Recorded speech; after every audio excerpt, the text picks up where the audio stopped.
for global content metrics, what kind of problems will be addressed there? You know, Scott, the most common question that I'm asked when I deal with our user clients is, how do I tell my boss that these investments that we're making in our global content are returning value to our company? It's all about metrics. And unfortunately, the dirty secret is there is no magic formula for content metrics. The good news is that a number of the technologies that are available on the market right now, they actually have capabilities that can help companies capture that information that can be used to calculate ROI. For example, component content management, XML, DITA, those kinds of standards that are used in technical publications. Most of the technologies that are out there can allow companies to track component reuse. Well, you capture that information, you can build that back into an ROI story that senior management always wants to know, what benefits are their investments delivering.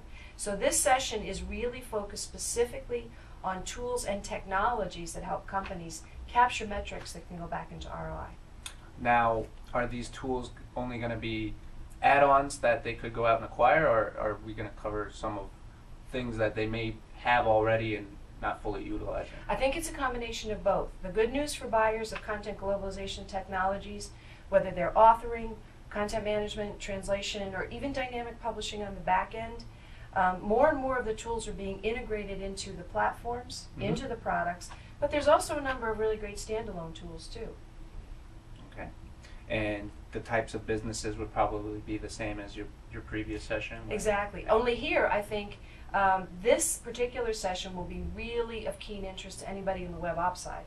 Anybody who manages global web presence. Now, we're not covering we're not covering web analytics, but all of that knowledge about which audiences and which geographic territories are accessing which pieces of content.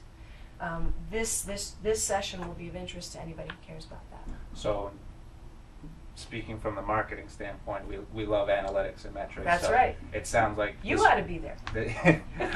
I'll do my best to sneak away from the speakers. So there's definitely marketing potential here. Absolutely. Yep.